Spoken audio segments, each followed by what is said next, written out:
Hello, and welcome back to Living a Culture of Life podcast by Human Life International. I'm your host, Colleen, and today I have a great episode to share with you. Have you ever gone to renew your driver's license and been asked if you'd like to become an organ donor? Or perhaps you live in a country like Ireland, where it's automatically assumed that you're an organ donor unless you opt out of the system. Maybe you paused and wondered, is organ donation even safe? How does the doctor know for sure that I'm dead before procuring my organs? Well, on today's episode, Dr. Joe Zalot, an ethicist from the National Catholic Bioethics Center, joins us to discuss this incredibly important topic. He shares what the Catholic Church's guidelines are for ethical organ donation, and then we discuss whether or not this is even prudent given how organ donation is often carried out in today's medical system. We also discuss the recent statement from HHS, which said that they discovered that organs had been taken from people who still showed signs of life, which is absolutely terrifying. As always, if you are listening on our audio platforms, please pause right now and just leave us a 5-star review and subscribe to the show. This is so important for helping us reach new audiences. And if you're listening on our YouTube channel, please like this video and subscribe to the channel so that you'll get new podcast episodes every Thursday. Without further ado, please welcome Dr. Joe Zalot to Living a Culture of Life.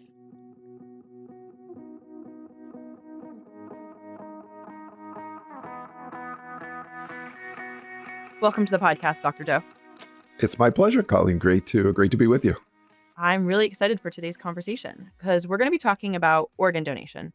And this has been a popular topic this summer after the HHS was talking about the ethical issues with organ donation that have been going on in the country. So I noticed that previous episodes on this topic got a lot of interest during that time frame. So I wanted to have a more updated episode to bring it back up to people who maybe weren't following the show back then. So thank you for joining us today to talk about this. As I said, it's my pleasure and looking forward to doing something. Hope we can impart a little bit of knowledge today. Exactly. So could you just start by telling our audience what the church teaches, like what ethical guidelines the church has for organ donation, and then we can transition into discussing the prudence of it in today's society. Yeah, so this has actually been an issue that we at the National Catholic Bioethics Center have been following for a long time. And last year, in 2024, in April, we put out a statement, and we basically spelled out 3 guidelines that the church has in terms of organ donation. And basically, the church encourages organ donation if 3 ethical principles are met. The first one, and probably the most important one, at least maybe for this discussion, what's been going on lately, is that the organ donor has to actually be dead before vital organs are taken. And it sounds kind of duh, but as maybe we'll talk about it, it's not that clear cut. So first of all, the prospective donor must be dead. The second is that there must be free and informed consent, right? Either on the donor's part or at minimum, a surrogate's or a family member's part to consent to donation. And lastly, the act of donation has to be a gift. And in fact, the church has really emphasized that. Your organs are not something that can be bought and sold or taken from you or anything else. It always must be seen, whether it's organ donation, tissue donation, it's always seen as a gift. So those 3 ethical principles must always be in play when we're talking about vital organ donation. Okay. For the organ donation having to be a gift, I believe Father Bouquet mentioned recently that in Ireland right now, it's you like automatically are enrolled in the organ donation program and then you have to opt out of it. Yeah. If that is the case in your country, is that considered a gift, or is that like a country stepping on people's like ability to give their organs as gifts? Well, I would say if it's a mandated donation or at least a mandated, they're going to take it unless you opt out. It kind of undermines that understanding of gift. I mean, I think it could still be a gift on the part of the giver, but as you said, I don't think it's just Ireland. I think it's other countries as well, particularly in Europe, that it's that organ donation, or at least vital organ donation, has changed from an opt-in to an opt-out, and it really does kind of undercut that understanding of gift. Yeah, that was just the first thing that occurred to me because Father had just brought that up recently. And talking about it being a gift, it seems like it still could be a gift because they have the opportunity to opt out. So it's not like it's mandated as in you can't do anything else, but it still seems kind of iffy. Yeah, it's sort of like, Colleen, if it's your birthday and and I say, oh, you know what, I think I'm gonna get Colleen a gift, and I think of it on my own and I give it to you and hey, that's really nice. But if the expectation is there that I give you a gift, but then I decide to opt out. It's, it's a little different, as you said. Yeah. So, just a way to think of it. hmm could you talk a little bit about the donor having to be dead and the issues there? Because I know that there's a lot of debate in Catholic circles around brain death. We've done episodes on this, but just like giving our audience a little idea of why there's controversy there and what the church teaches. Yeah, there's a loaded question right there on so many different fronts. How much time do we have actually? I think there's a couple of different, or at least two main issues. And well, actually, there's more than that, but let's just talk about brain death for a minute. So I think the first question is brain death or neurological death or the neurological criteria for death, is that really death? And that is an ongoing discussion. And even in Catholic healthcare circles, there are people who are in very different positions on this. Some people say that no, brain death is not actual death, where others will say, well, yes, it is. Right. So that's a whole big, huge question in and of itself. But I think the more practical question is, okay, for sake of argument, let's say brain death is death, and we can procure vital organs from people who have been diagnosed brain death. Is the criteria that we use to determine brain death, is that adequate? And I'm sure people had questions about it. For me anyway, this really didn't become an issue until the Jahi McMath case back about 10 years ago. For those who may not know, Jahi McMath was a young girl she was 13 years old. She was in Oakland, California. She went into the hospital, Children's Hospital of Oakland, I believe, to have a tonsillectomy. And following the procedure, she bled. She bled quite a bit. She had a cardiac arrest, and she was actually declared brain death by the hospital. In fact, the state of California issued a death certificate. However, her mother said she's not dead. And making a very long story short, she was transferred to New Jersey. And there's video. You can look her up. And she was able to. She was profoundly ill. She never recovered. But there is video of her mother saying, "Jahi, move your left hand," and she would move her left hand. "Move your right foot." She would move her right foot. And all those doctors who insisted that she was brain dead, and they insisted that she was dead, she was not dead. And that was a real wake-up call for me. But then another thing that is really another big monkey wrench, and you may have talked about this on previous podcasts, is just in the last couple of years, there was an effort to basically redefine death in the law. So the Uniform Determination of Death Act, which is the law in most states in the United States, says that death occurs when we have irreversible cessation of all brain function, including the brainstem, and irreversible cessation of all respiratory and circulatory function. So either one of those. There was an effort to basically change that. One of the big changes was to remove the word irreversible and replace it with permanent. And people will say, well, what's the difference? And a neurologist friend of mine said the difference is basically this: if you have irreversible loss of brain function, we can't treat you. With permanent loss, we won't treat you. And so there was an effort to change the UDDA. That effort was not successful. However, a couple months after that, and this was in the summer of 23, the American Academy of Neurology, as I understand it, unilaterally rewrote their brain death guidelines to essentially put into play what was not done through the effort to change the UDDA. So today, I would say, I have very serious concerns, and I've read the American Academy of Neurology guidelines, and they raise really profound questions to me, or for me, about is the medical criteria for determining brain death, is it sufficient to give me moral certitude that I'm dead before my vital organs are harvested? And right now, as we record this podcast today, my answer to that question is no. Okay. I don't have moral certitude. So I'm sorry for the long answer, but there is and that was I'm just skimming the surface. There is a lot to this question, and it's ongoing. Yeah. Could you share some of the concerns that you have based on the current criteria of why it wouldn't be prudent necessarily to have Well, first of all, actually, could you explain for our audience what moral certitude is? Because that seems to be the crux of this discussion. And then, second, some of the concerns that they've raised that you share of why it might not be prudent to donate organs in today's society. Yeah, so the concept of moral certitude, well, let's put it this way. Moral certitude is a very high level of knowledge or certitude that something is what it appears to be or something is correct, but it's not absolute certitude. So, for example, we have absolute certitude that 1 and 1 is 2. All right. I would say we have absolute certitude that there are 2 sexes, male and female. Oh, I had to get that one in. Moral certitude it's not quite that high, but it's a recognition that there are certain situations where we're never going to get to that absolute certitude. So brain death is actually a perfect example of this. So what the church holds, and John Paul II even said this in an address back in the year 2000. He said that, okay, here you have a patient who is, very ill, not showing signs of recovery or anything else.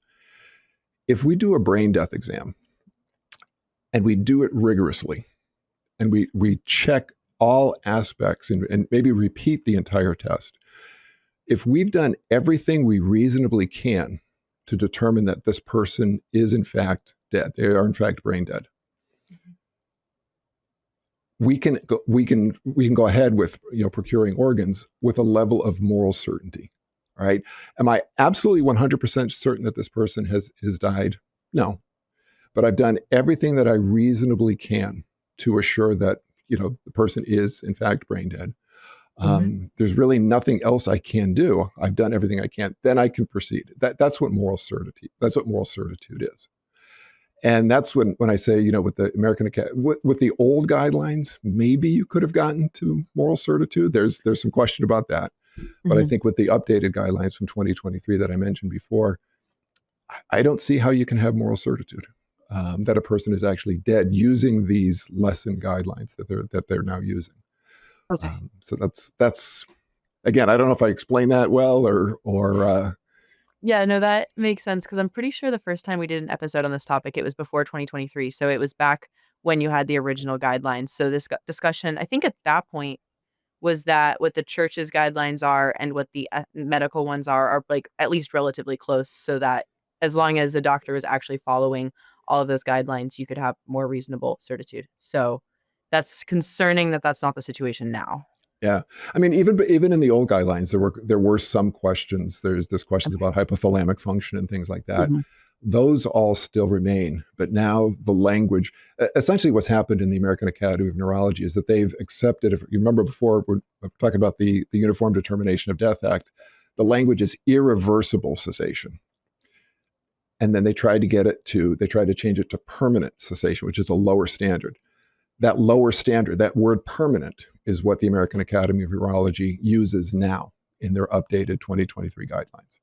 And again, so for me, that's that signals to me that we don't have moral certitude. And that, in my judgment, other people disagree. But it also seems to signal that people who are being trained in this and following those guidelines even if they want to have moral certitude, may not know to do everything they have to be able to know that someone's dead before procuring their organs. Oh yeah.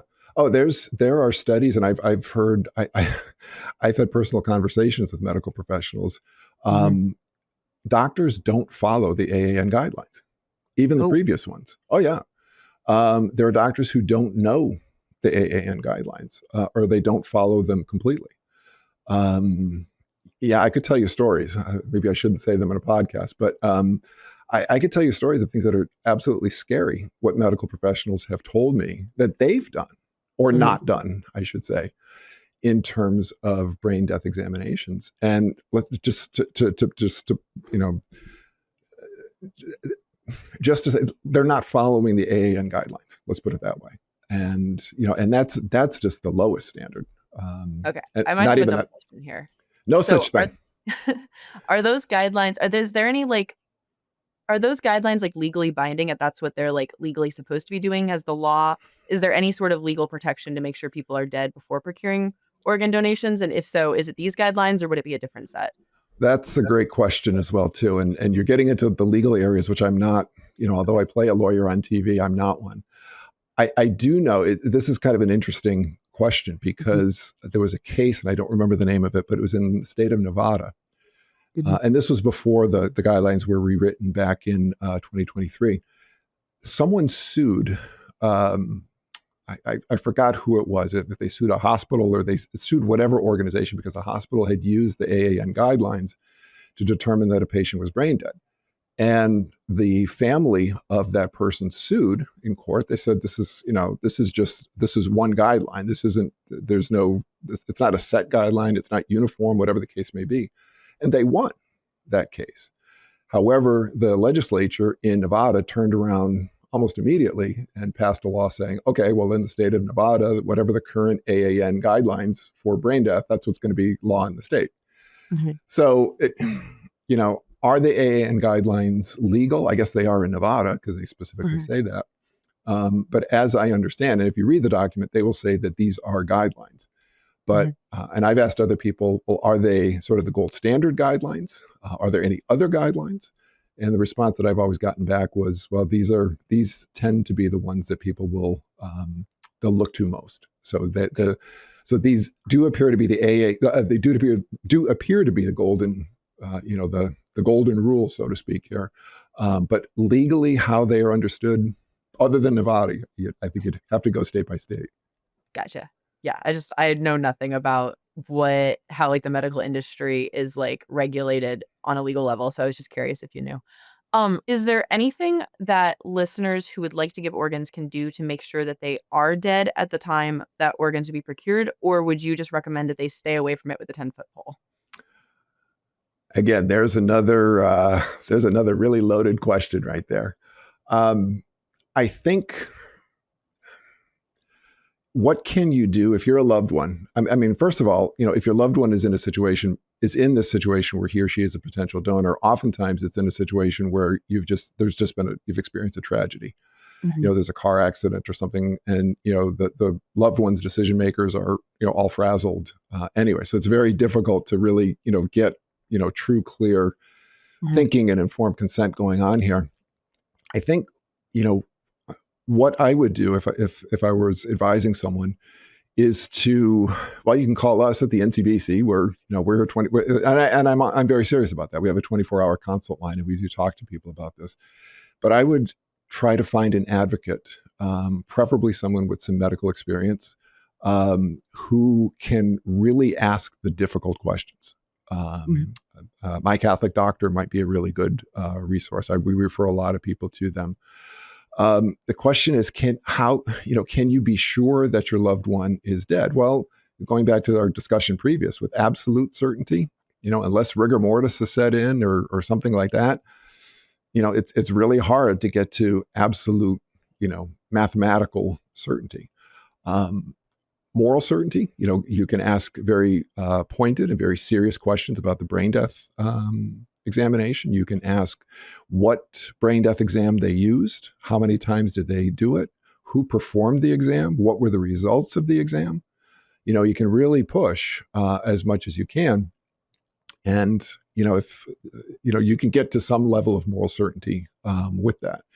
If that level is sufficient for, the loved one to move forward, then so be it.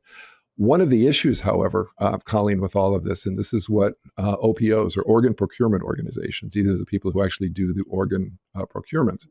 One of the things that they will tell people, and legally they're right about this, is that, say, you have on your driver's license that you're an organ, you got the little heart, and you're an mhm, organ donor on your driver's license. What the OPO will say is that, well, and what they'll tell your loved ones, your family members, is, well, Colleen has given first person consent. All right. mm, So basically, what you say either doesn't carry any weight or carries very little weight because she has already consented. Right. And mhm, they will use that argument. So, right from the very start, sometimes, or maybe oftentimes, I don't know, family members or loved ones are at a disadvantage because, the OPOs will pull that card of first person consent. And so, you really don't have any say in the matter. So that's another challenge there.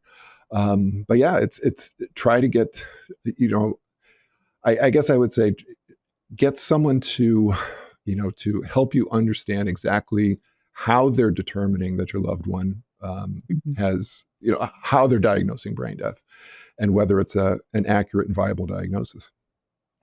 And it sounds from what you're saying then that saying that you're an organ donor on your driver's license is just a bad idea all around because there's no like you can't trust the industry to make sure that you're dead and you kind of take away the chance for someone else to advocate for you in that scenario.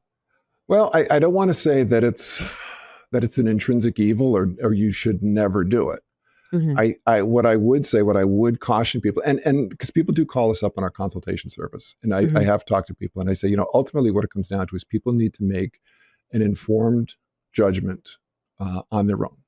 All right, they really have to look into the issues that are going on and make a decision for yourself. So I would never tell someone, don't be an organ donor. Mhm. I wouldn't say that. What I would say is understand what's going on in the organ procurement industry, and it is an industry.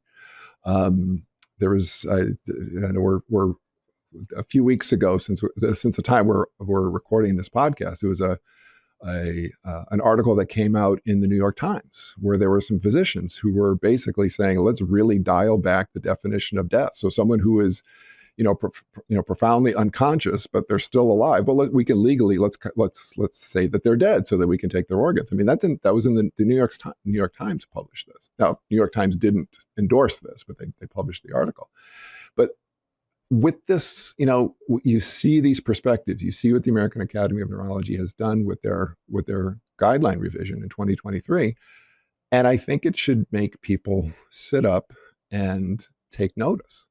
Mhm. And as I said, for me personally, with the AAN guidelines, if a doctor is following that, do I have moral certitude that those guidelines, as written today, um, are are valid for determining whether I am truly brain dead?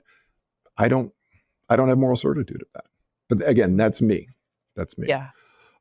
So again, I wouldn't tell anybody not to be an organ donor, but I would say go into it eyes very wide open. Mhm.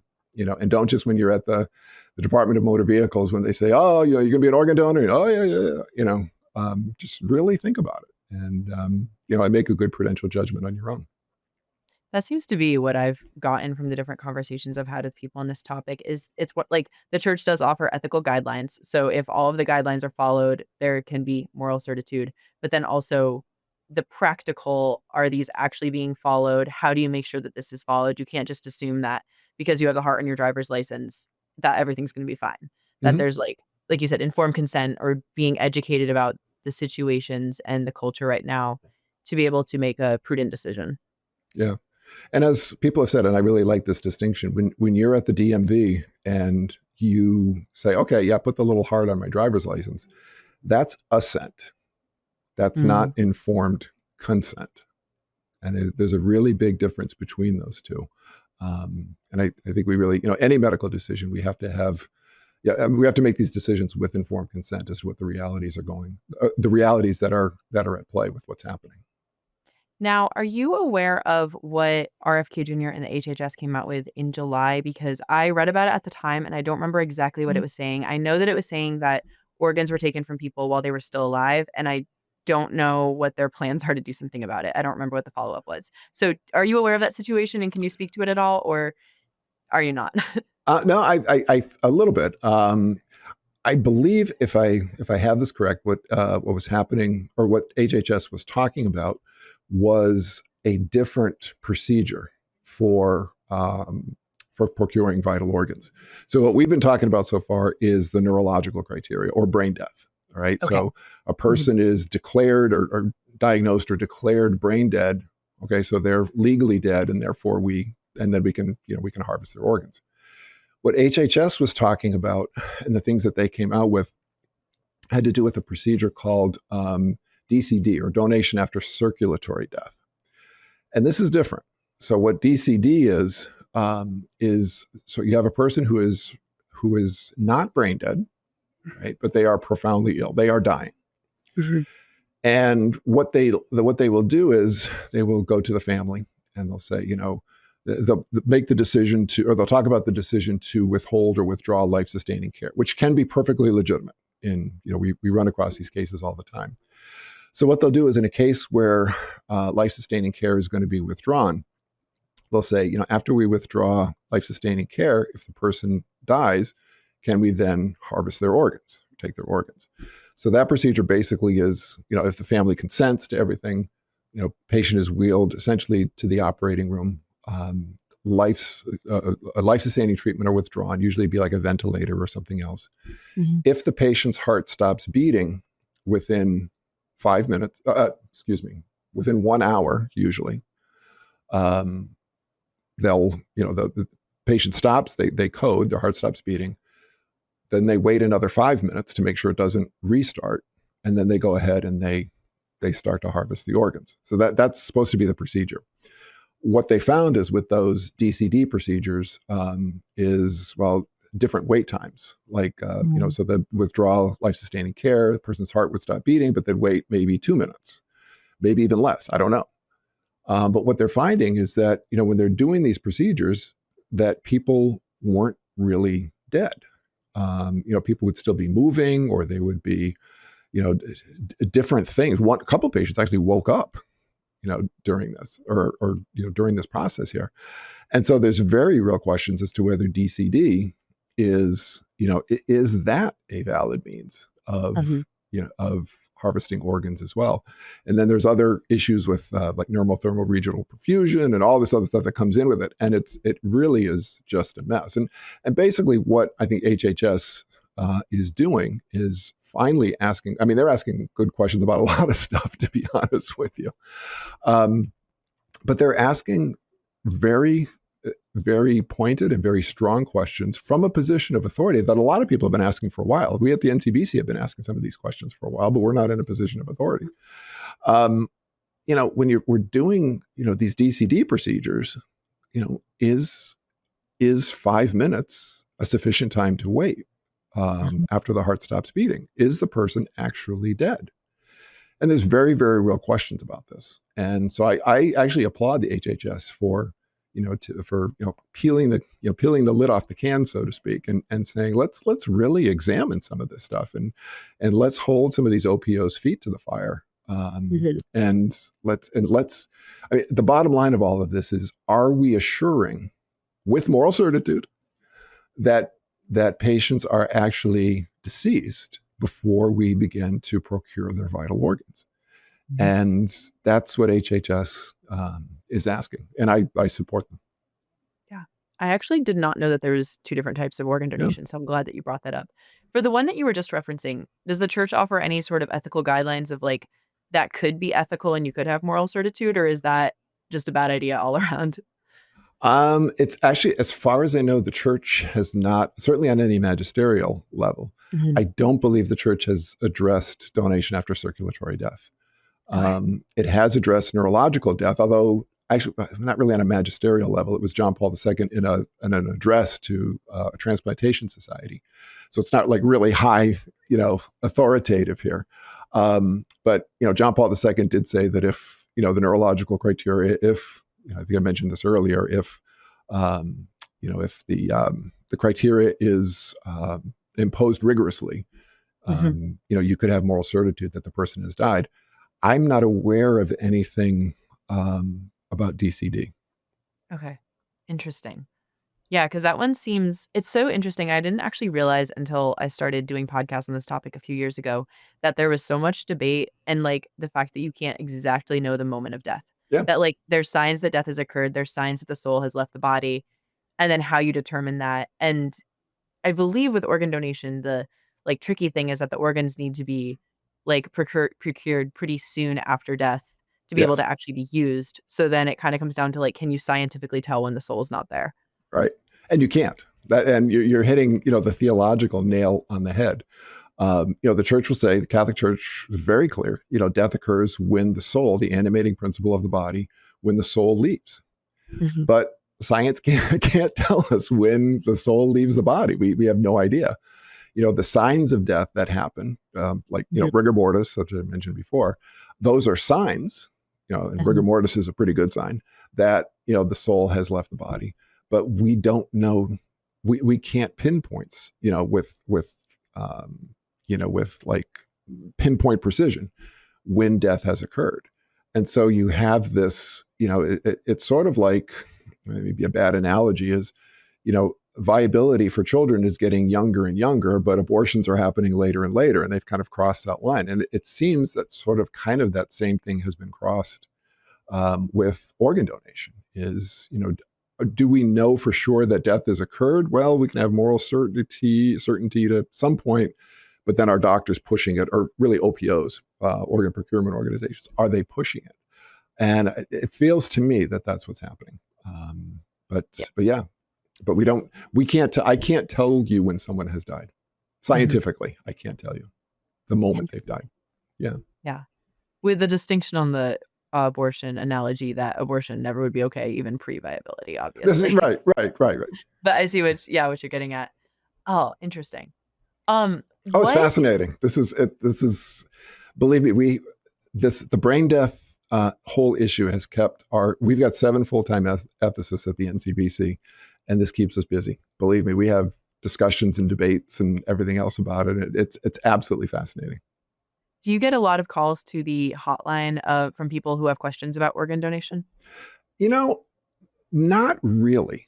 It doesn't happen that often. Most of the calls that we get, or at least the ones that I get anyway, when I'm on duty, they have to do with end of life issues, but it's really more, as I mentioned previously, the withholding or withdrawing life sustaining care types of questions. A lot of medically assisted nutrition and hydration questions, feeding tube questions, particularly with dementia patients. Those are rough.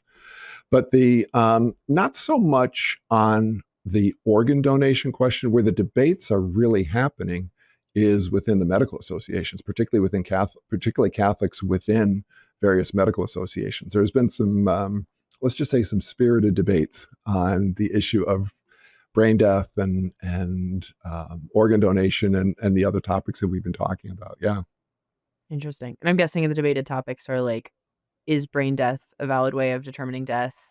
How do you know when brain death has occurred, and like have the criteria to have the moral certainty? And then Bingo. Do you have debates about this, the other form that the HHS was talking about, the circulatory? Do you have debates around that one too? Actually, the debates that I've heard among Catholic physicians are mostly about the neurological criteria. Okay. There are some about DCD, but they tend, as I've seen them anyway, they tend to focus on, is 5 minutes sufficient to wait after the heart stops beating to start to procure organs, or do we need to wait longer? Can we wait shorter? Whatever the case may be. But the big debates within the medical profession that I've seen anyway, they revolve around the neurological, the brain death. Yeah, most of the conversations that I've seen have to do with brain death, which is why I wasn't actually super aware of the other type. So, what common questions or misconceptions do Catholics tend to have around organ donation, do you find? I think, well, I don't know if it's a misconception, but the question probably is, well, what does the church permit?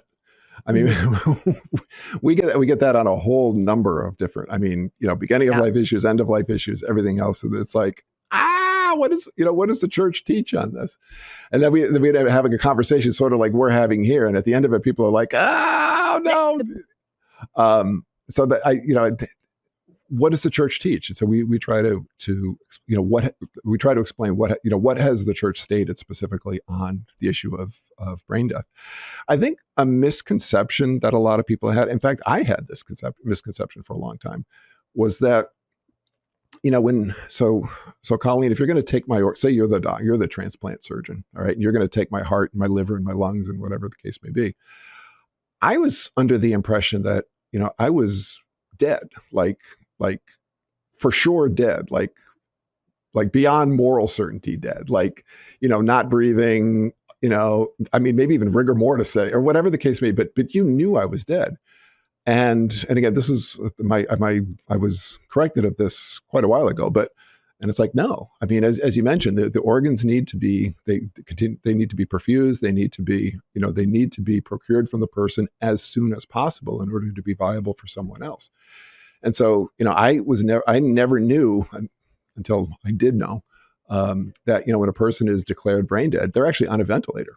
They're breathing, their heart is beating and everything else when they go to the OR. And they're still on the ventilator, and they're still breathing, and their heart is still beating when those organs are being procured. And that was a real wake up call to me. So I think, I think maybe that's one of the misconceptions that people may have.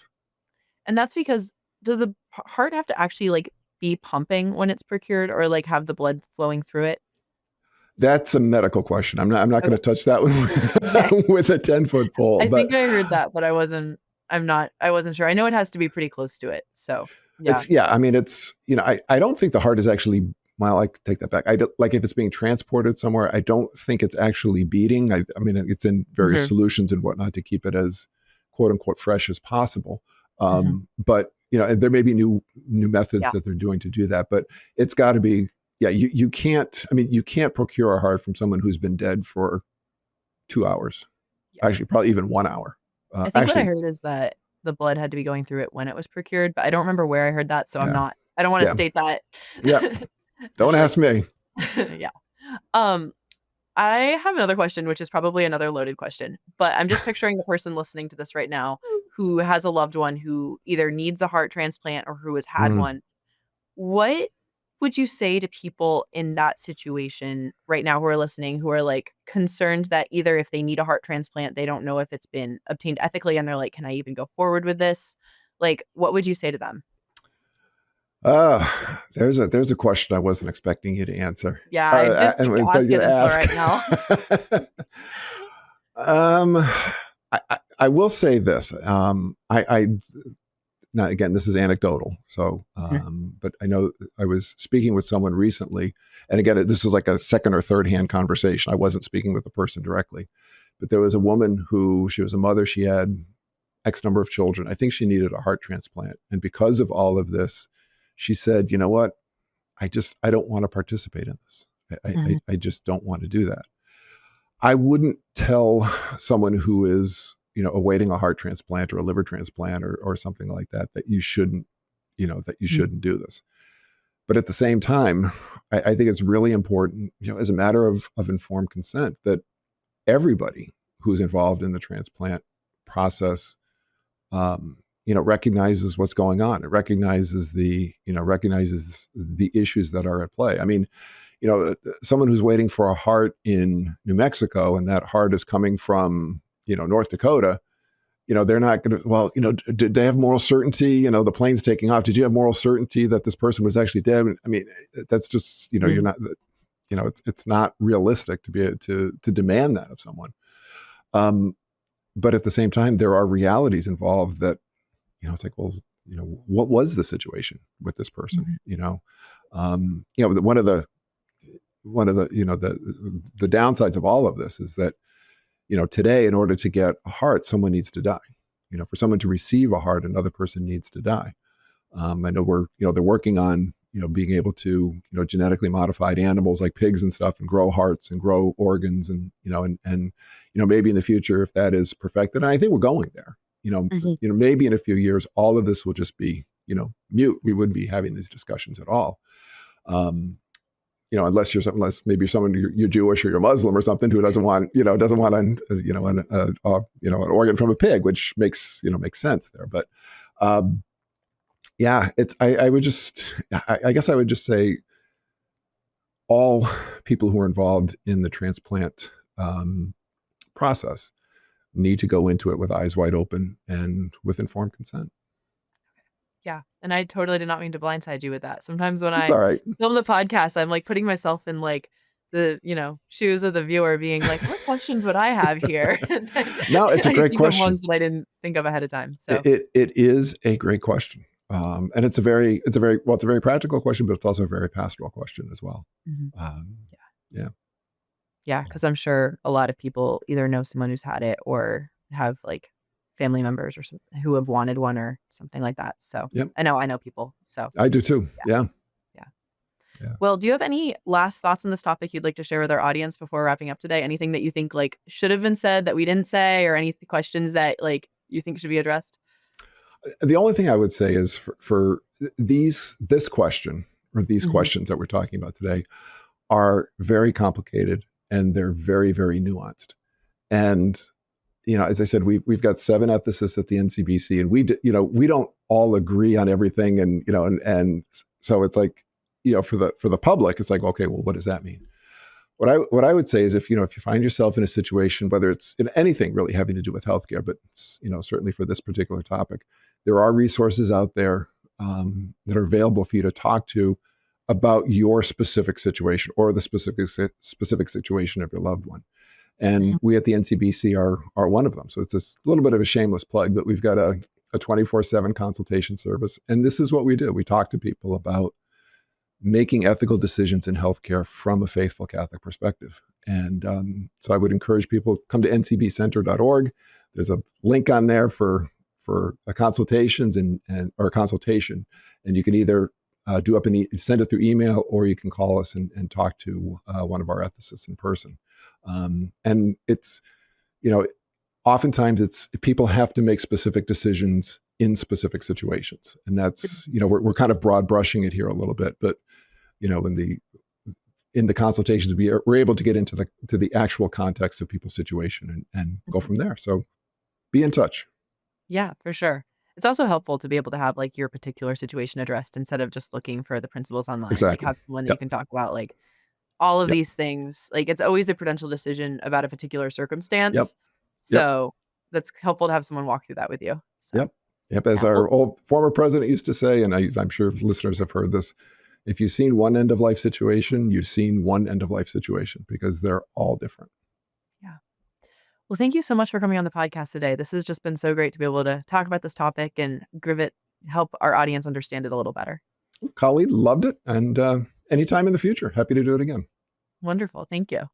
And to all of our audience, please like and subscribe. If you're listening on our audio platforms, please leave us a 5-star review and keep on living the culture of life. God bless.